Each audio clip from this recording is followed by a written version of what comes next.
Hello friends, once again welcome to my YouTube channel. ঠিক যেরকমটা তোমাদের কথা দিয়েছিলাম সেরকম ভাবেই আবারও একটা ভিডিও নিয়ে চলে এসেছি, যেখানে আমি মানি অ্যান্ড ব্যাংকিং এর যে পরের পার্টটা আছে, যেখানে আমি বিভিন্ন পলিসিগুলোকে নিয়ে কি করে কাজ করছে সেইগুলোকে নিয়ে আজকে ডিসকাস করব। সো সেই পার্টটা চলো শুরু করা যাক। শুরু করার আগে তোমাদের সাথে দুটো জিনিস আমি শেয়ার করি। আমি যে ভিডিওগুলো আপলোড করছি, দেখছি অনেকেই দেখছো, অর্ধেকটা দেখছো কিন্তু কেউ পুরোটা দেখছো না। অনেকেই কমেন্ট করছো, স্ট্র্যাটেজি জানতে চাইছো, বলছো থাকবে আমার সাথে, কিন্তু কেউ সেই নিজের কথা অনুযায়ী কাজ করছো না। যারা যারা ডাব্লিউবিসিএস অফিসার হতে চাও, যারা যারা অন্যান্য পরীক্ষা দিয়ে অন্যান্য অফিসার হতে চাও, তারা সর্বপ্রথম একটা কনসিস্টেন্সি মেনটেন করার চেষ্টা করো। যে কনসিস্টেন্সিটার জন্য তোমরা তোমাদের ডেইলি শিডিউলে প্রত্যেক দিন ইমপ্রুভ করবে। ইমপ্রুভমেন্ট 0 থেকে 100 একদিনে হয় না, ইট উইল টেক টাইম। সুতরাং তোমরা করতে থাকো।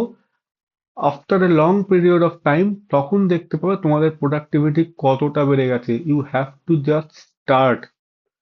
সেই শুরু, সেই ইনিশিয়েশনটার জন্যই আজকে এই ভিডিওটা তোমাদের জন্য। চলো ফার্দার দেরি না করে আমরা শুরু করি। বন্ধুরা, আগে আমরা কি দেখেছিলাম? মানি কি, type of money, money supply কি, মানি সাপ্লাই কি করে কাজ করছে, টাইপ অফ মানির মধ্যে তোমার ফিয়াট মানি কি, লিগ্যাল মানি কি, কোনটা কিভাবে কাজ করছে, ইন্ট্রিনসিক ভ্যালু কোনটা, তারপরে তোমার মনিটারি পলিসি কমিটি কি, কমিটির মধ্যে মেম্বার্স কজন আছে, কে হেড করছে, কেন তৈরি করা হয়েছিল, মানির M0 M1 M2 M3 কি, ইনফ্লেশনকে কে কন্ট্রোল করছে, কি করে কন্ট্রোল করছে, এরকম করতে করতে আমরা মনিটারি পলিসি কমিটির অবধি পৌঁছেছিলাম। এবং মনিটারি পলিসির যে টুলগুলো আছে সেটাকে দুভাগে ভাগ করেছিলাম, একটা হচ্ছে কোয়ান্টিটেটিভ টুল, একটা হচ্ছে কোয়ালিটেটিভ টুল।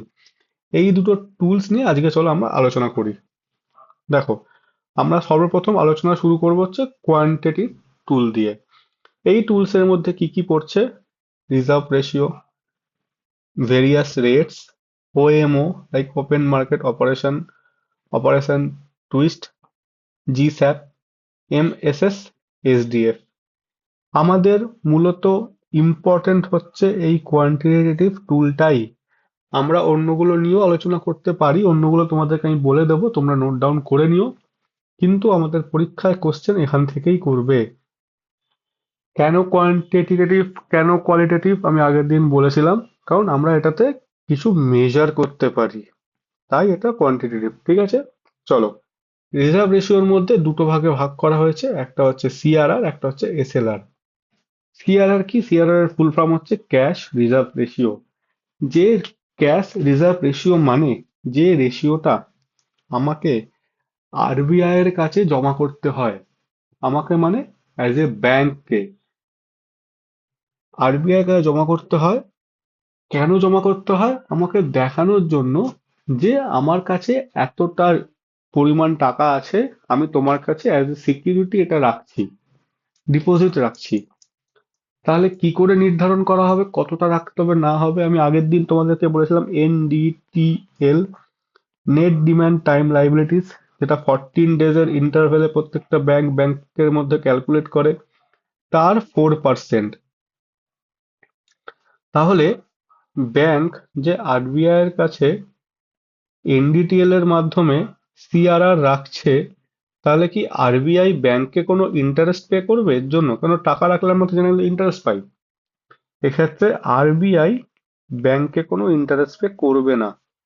এই সিআরআর এর এগেনস্টে ব্যাংক কোনো ইন্টারেস্ট পে করে না। বোঝা গেল? আর একটা কি, পরেরটা হচ্ছে SLR, statutory liquidity ratio. Statutory liquidity ratio মানে যে সমস্ত কমার্শিয়াল ব্যাংকগুলো আছে তাদেরকে নিজেদের মধ্যে মানে উইদিন দ্য ব্যাংক একটা কিছু মেনটেন করতে হয়, in the form of liquid cash, gold or other securities. এই জিনিসটা মেনটেন করার কারণ যাতে ব্যাংক রাপ্ট না হয়ে যায়, মানে ব্যাংক যদি কোনো দিনও কোনো অসুবিধায় পড়ে, যাতে তখন যারা টাকাটা চাইতে আসছে, আমরা কাস্টমার ব্যাংকে টাকা রাখার পর আমরা তো যাবো ব্যাংকে টাকাটা তুলতে, তখন যারা টাকা তুলতে আসবে তাদেরকে একটা সার্টেন পার্সেন্টেজ অফ মানি টাকাটা যাতে ব্যাংক দিতে পারে। সেটা কত পার্সেন্ট? সেটা হচ্ছে 18% অফ দ্য এনডিটিএল। এর মধ্যে এই ব্যাংক নিজের মধ্যে যে এই জিনিসটা রাখছে, এসএলআরটা, এই এসএলআরটা রাখলে কিছু সময় ব্যাংক প্রফিট পায়। যেমন সাপোজ আমি 1 কেজি সোনা রাখছি ব্যাংকে, ব্যাংক হিসাবে ব্যাংকের মধ্যে 1 কেজি সোনা রয়েছে। এই 1 কেজি সোনার আজকে দাম হচ্ছে 1,000 টাকা। 10 দিন বাদে গিয়ে 1,005 টাকা হবে সোনার দামটা। 100 দিন বাদে গিয়ে 1,500 টাকা হবে। তাহলে আমার 1,000 টাকা দিয়ে যখন রাখলাম, আমি 20 দিন বাদে কি 15 দিন বাদে গিয়ে দেখছি এটা 1,500 টাকা হয়ে গেছে, তাহলে আমি তো এখানে প্রফিট পেলাম। ব্যাংক এইভাবে প্রফিট পায়। যখন ব্যাংক সোনার বদলে কোনো গভর্নমেন্ট সিকিউরিটিজ, কোনো বন্ড রাখে, তখন কি পায় ব্যাংক? তখন সেখানে ইন্টারেস্ট পায়। এরকম ভাবেই জিনিসগুলো একটার পর একটা ক্যালকুলেট হয়। ঠিক আছে, চলো। তাহলে আমরা বলতে পারি সিআরআর, যেটা ক্যাশ রিজার্ভ রেশিও, যেটা ব্যাংকের 4% অফ এনডিটিএল রাখছে কার কাছে? আরবিআই এর কাছে, যেখান থেকে কোনো রকম কোনো ইন্টারেস্ট পাচ্ছে না। আর এসএলআর, যেটা উইদিন ব্যাংক থাকছে, ব্যাংক নিজের মধ্যে রাখছে। এই দুটো যে জিনিস যদি কম্বাইন করি, এই দুটো কম্বাইন করলে কি করছে? It will help fighting inflation and deflation and protect depositors against bank run. আমাদের বাজার দরে যে মানি সাপ্লাইটা আগের দিন পড়িয়েছিলাম, যে মানি সাপ্লাইটা হচ্ছে, সেই মানি সাপ্লাইটা বাড়া বা কমা, অথবা আমাদের যে ডিপোজিটার্সরা টাকা রাখছে, ব্যাংক রান হয়ে গেলে তাদেরকে বাঁচাবার জন্য এই দুটোকে কম্বাইন করে একটা টুল এনেছে। এটা কার আন্ডারে পড়ছে? কোয়ান্টিটেটিভ টুলের আন্ডারে পড়ছে। কিসের আন্ডারে পড়ছে? কে এটা আনে, কে দেখে, কে করে? মনিটারি পলিসি করে। Monetary policy headed by RBI. RBI কে? Governor, chairperson. মনে থাকবে তো? আশা করছি মনে থাকবে। তারপর কি আছে? তারপর দেখো আছে হচ্ছে রেটস। রেটস এর মধ্যে ব্যাংক রেট আছে, এমএসএফ আছে, এলএএফ আছে। ঠিক আছে, চলো তাহলে আগে ব্যাংক রেটটা দেখে নিই। ব্যাংক রেটের মধ্যে আমরা প্রচুর শুনে থাকেছি, দেখবে যে repo rate, reverse repo rate, এই ধরনের রেপো কথাটা নিউজে হামেশাই পেয়ে থাকি। এই জিনিসটা কি? রেপো রেটটা হচ্ছে যখন ক্লায়েন্ট বড় করে, এটা অবশ্যই মনে রাখবে শর্ট টার্ম বড় হবে। শর্ট টার্ম বড় কার থেকে করছে? আরবিআই এর থেকে করছে। তখন আরবিআই কে যে রেটটাতে ইন্টারেস্ট পে করতে হয়, সেটাকে বলা হচ্ছে রেপো রেট। মানে আমি আমি বিইং একটা এন্টিটি, যখন আরবিআই এর থেকে কিছু বড় করব, তখন আমাকে আরবিআই কে যে ইন্টারেস্টটা দিতে হবে, এটাকে বলবে হচ্ছে রেপো রেট। আর আমাকে আরবিআই টাকাটা দেবেই বা কেন, কিসের জন্য দেবে? আমি কিছু কোল্যাটারাল জমা রাখলে, তখন আমাকে আরবিআই টাকাটা দেবে। অ্যাজ এ কি রাখতে হবে? Government securities. তখন আরবিআই আমাকে ধার দেবে, সেই ধারটার জন্য আমাকে কিছু তোমার ইন্টারেস্ট পে করতে হবে। এই যে রেট অফ ইন্টারেস্টটা দিতে হবে, সেটাকে বলছে রেপো রেট। আর রিভার্স রেপো রেট কোনটা? দ্য রেট হুইচ আরবিআই, যখন আরবিআই অ্যাবজর্ব করবে, চুষে নেবে। কি চুষবে? লিকুইডিটি। মার্কেটে প্রচুর ক্যাশ হয়ে গেছে, আমাকে মার্কেট থেকে টাকাটা কমাতে হবে। কেন টাকা কমাবো? ইনফ্লেশন কমানোর জন্য। As on overnight basis from banks against the collateral of eligible government securities and LAF. এলএএফটা আমরা পরে দেখছি, লিকুইডিটি অ্যাডজাস্টমেন্ট ফেসিলিটি। তখন যে রেটটা আরবিআই প্রোভাইড করবে, মানে সাপোজ এটা আরবিআই, এটা একটা ব্যাংক। এতক্ষণ কি হচ্ছিল? ব্যাংক বড় করছিল, এ ইন্টারেস্ট পে করছিল। ঠিক আছে, এরবারে কি হবে? আরবিআই ব্যাংকের থেকে বড় করবে, মানে ব্যাংক আরবিআই কে টাকা দেবে। ঠিক আছে, ব্যাংক যখন আরবিআই কে টাকা দেবে, আরবিআই কি পে করবে? আরবিআই একটা ইন্টারেস্ট পে করবে, এটা মানি। আরবিআই যে ইন্টারেস্টটা পে করবে, সেটাকে বলা হচ্ছে রিভার্স রেপো রেট। ঠিক আছে, তাহলে এই যে রেট, সেই রেটটাকে অনেক সময় বলে রিভার্স রেপো রেট। আর ব্যাংক রেট তাহলে কোনটা? ব্যাংক রেট হচ্ছে standard rate at which the RBI prepare to buy debt instrument, যেমন MSF rate, marginal standard facility rate. পরে দেখছি আমরা এগুলো কি। তাহলে আমি কি বললাম? Repo rate, reverse repo rate, bank rate. এরপরে আমরা যে এখানে একটু আগে দেখলাম সিআরআর আর এসএলআর, তাহলে আমাকে কোল্যাটেরাল জমা করতে হচ্ছে যখন বিইং এ ব্যাংক আরবিআই এর কাছে আমি টাকা চাইছি। তাহলে তো আমার কাছে সিআরআর ও আছে, এসএলআর ও আছে। সিআরআর তো তোমার চলে গেল হচ্ছে আরবিআই এর ঘরেতে, আরবিআই এর ঘরে রাখা আছে। তাহলে আমি এটা অ্যাজ এ কোল্যাটেরাল জমা দিতে পারবো না। তাহলে কি আমি এসএলআর থেকে দিতে পারবো? না, আমি এসএলআর থেকে দিতে পারবো না। নন এসএলআর কোটা সিকিউরিটিজ, সাপোজ আমি এ, বি, সি, ডি, ই, এই পাঁচটা আমার গভর্নমেন্ট সিকিউরিটিজ আছে। এর মধ্যে ডি আর ই হচ্ছে as a SLR quota securities. আমি যখন পরবর্তীকালে ধার নেব তখন কি আমি ডিই কে দিতে পারবো? না, ডিই কে দিতে পারবো না। আমাকে দিতে গেলে এ অথবা বি অথবা সি এর মধ্যে দিতে হবে। এটা জমা দিয়ে অ্যাজ এ কোল্যাটারাল জমা রেখে তারপরে আমাকে আরবিআই থেকে বড় করতে হবে। যে রেট অফ ইন্টারেস্টে বড় করব সেটাকে বলা হচ্ছে রেপো রেট। আর যখন এন্টায়ার জিনিসটা রিভার্সিবিলিটিতে হবে সেটাকে বলবে হচ্ছে রিভার্স রেপো রেট, আর আর আর।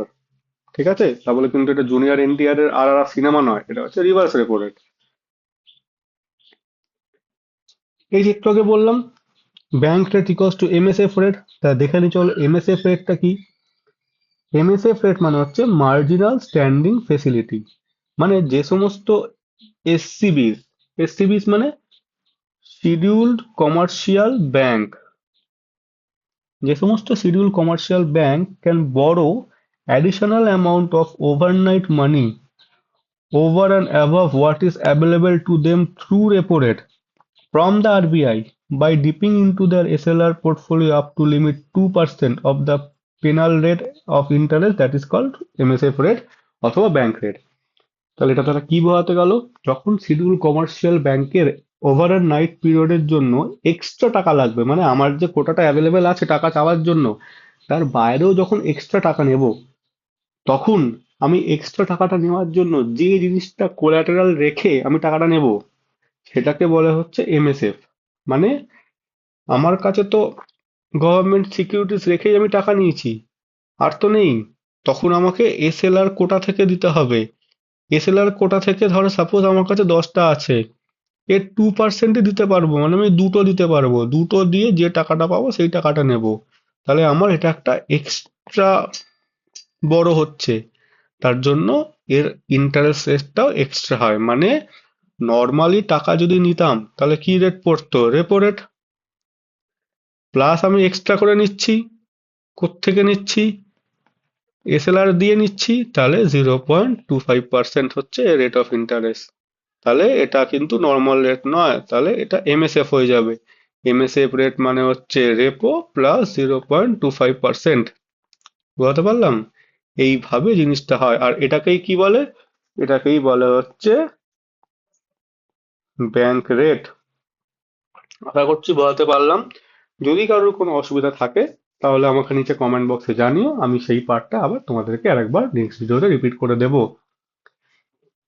এরপর আমরা দেখে নিই রেপো রেট আর এমএসএফ এর মধ্যে ডিফারেন্স কি। রেট অফ ইন্টারেস্ট কি? X% ডিসাইডেড বাই কে? Monetary policy committee. তাহলে এমএসএফ কি? এক্সট্রা করে যেটা নিচ্ছি। তাহলে রেট অফ ইন্টারেস্ট কি এক্স হবে? না, এক্স প্লাস 0.25%।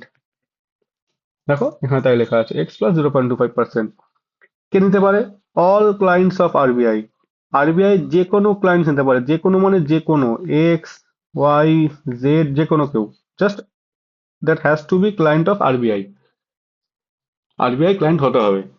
এখানে অনলি, ওয়ান অ্যান্ড অনলি, এটা একদম হাইলাইটিং জোন। এটা অনলি কারা? Only schedule commercial bank. এর বাইরে নো ওয়ান ক্যান বড়ো। এর বাইরে আর কেউ বড় করতে পারে না, অনলি শিডিউল কমার্শিয়াল ব্যাংক। আর কি রাখবে?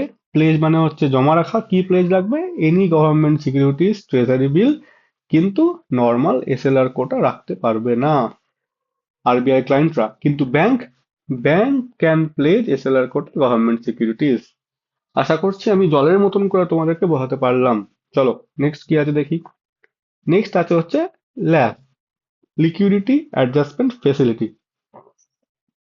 It refers that RBI operation through, RBI একটা অপারেশন করে, একটা কাজ করে, যার মাধ্যমে ইনজেক্ট করে মানে হচ্ছে দেয় অথবা অ্যাবজর্ব করে নেয় লিকুইডিটি।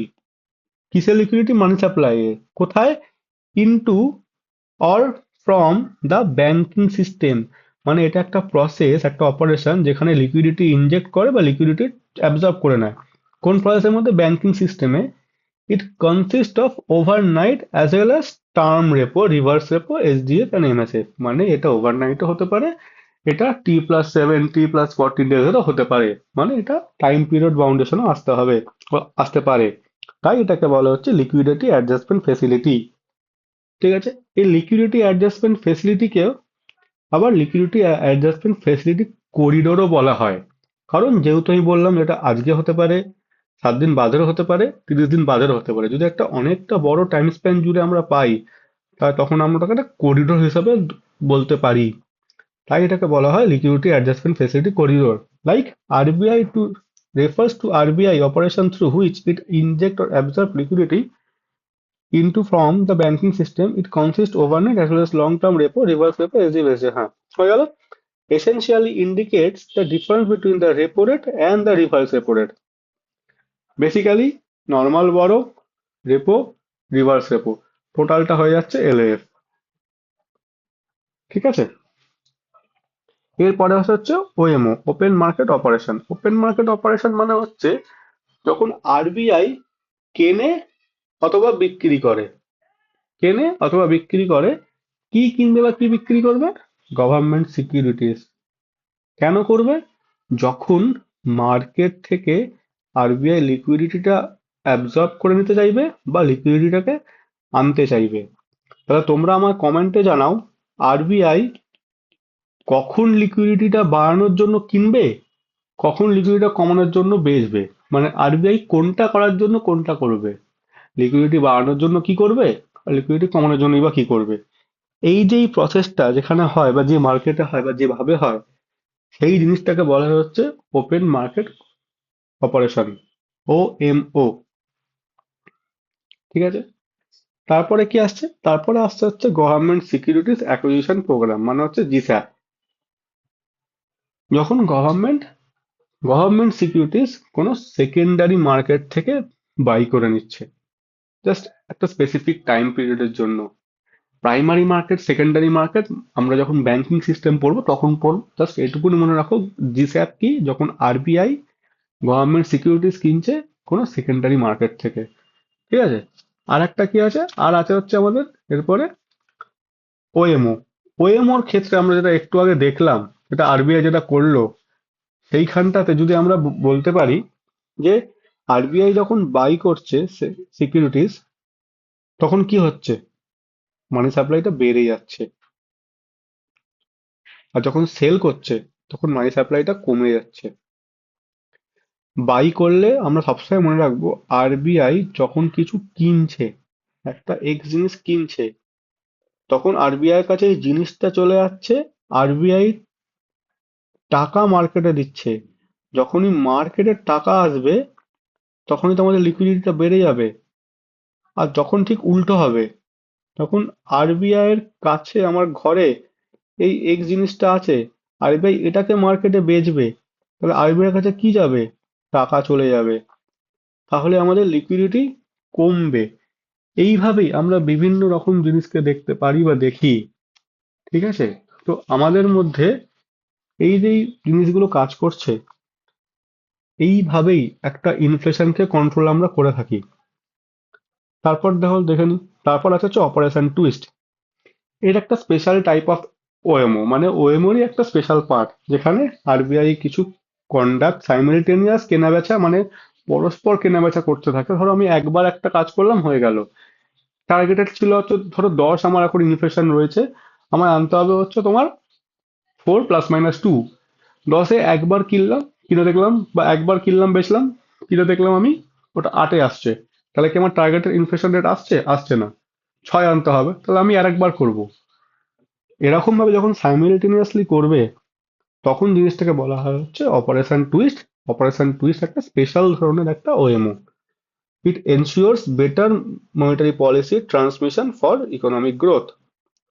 আর এমএসএস কি? এমএসএস হচ্ছে মার্কেট স্টেবিলাইজেশন স্কিম, যেখানে স্টেরিলাইজ করে এক্সেস মানিকে created due to foreign exchange market intervention by RBI. যখন এটা নিজের মার্কেট বাদ দিয়ে যখন আরবিআই ফরেনের সাথে করে, তখন সেটাকে বলা হচ্ছে এমএসএস। মানে জিনিসটা সবই একই, একটা এখানে হচ্ছে, একটা বাইরে হচ্ছে, ব্যাস, আর কিছুই না। তোমরা একবার এটা গো থ্রু করবে, আশা করছি আমি যেরকম ভাবে বোঝাচ্ছি তার জন্য তোমরা বুঝতে পারবে।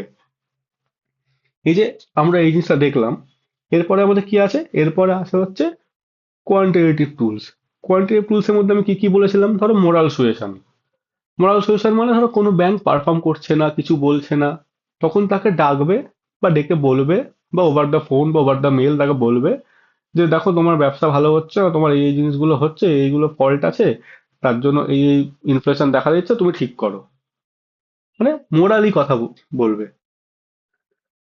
যদি কাজ হলো ভালো, যদি কাজ না হয় তখন তাহলে ডাইরেক্ট অ্যাকশন মানে ওর এগেনস্টে স্টেপ নেবে। ঠিক আছে। আর একটা জিনিস বলেছিলাম, তোমাদের মনে থাকবে হয়তো, selective credit control. Selective credit control মানে আরবিআই সবাইকে তো সমানভাবে ধার দিতে পারে না, তখন ধারের যে মাত্রাটা, সেই ধারের মাত্রাটাকে কন্ট্রোল করবে, কাকে বেশি দেবে কাউকে কম দেবে। আর একটা কি, ক্রেডিট রেশনিং। রেশনিং করা মানে মেপে দেওয়া। ক্রেডিট কন্ট্রোল করেও দেখছে কোনো কাজ হচ্ছে না, তখন ক্রেডিট কমিয়ে দেবে একদম, তখন ক্রেডিটকে রেশন করে দেবে, তোমাকে এইটাই দেওয়া হবে, এর বাইরে তুমি কোনোভাবেই পাবে না ফর দ্য টাইমিং, হয়তো 4 বছর, 5 বছর, 10 বছর। এরকম ভাবে বিভিন্ন জিনিসগুলো আছে, কিন্তু এইগুলো সবই হচ্ছে আমাদের একটা আইডিয়া বেসড, কোনো ডেটা ড্রিভেন নয়। তাই এগুলো হচ্ছে কোয়ালিটেটিভ, এগুলো নট কোয়ান্টিটেটিভ। যেগুলো কোয়ান্টিটেটিভ সেগুলোকে আমরা মেজার করতে পারি by data, by the quantity. ঠিক আছে। তো আমাদের এই টোটাল এন্টায়ার মনিটারি পলিসিটাকে দুভাগে আবার ভাগ করা যায়, মানে দু ধরনের হতে পারে। এক, ধরো আমাদের প্রচন্ড টাকার প্রয়োজন, তখন মানি সাপ্লাই বাড়াতে হবে। যদি মানি সাপ্লাই বাড়াতে হয়, তখন তাহলে আমাদের কি করতে হবে? জিনিসকে এক্সপ্যান্ড করতে হবে, টাকাকে ছড়াতে হবে। তখন এটাকে বলা হবে হচ্ছে এক্সপ্যানসারি মনিটারি পলিসি। যখন টাকা প্রচুর রয়েছে, টাকাকে নিয়ে নিতে হবে আরবিআই এর ঘরে, তখন এটাকে কি বলবে? তখন এটা বলবে যে contractionary monetary policy. Expansionary monetary পলিসির অনেকগুলো নাম আছে: ডাউভিশ, অ্যাকোমোডেটিভ, ইজি মানি পলিসি। আর কন্ট্রাক্টরি মনিটারি পলিসির অনেকগুলো নাম আছে, যেমন হকিস আর টাইট মানি মানি পলিসি। এইভাবেই আরবিআই বিভিন্ন ভাবে বিভিন্ন স্টেপেতে কাজগুলো করে থাকে। এই হচ্ছে মনিটারি পলিসি টুলস এর কাজ।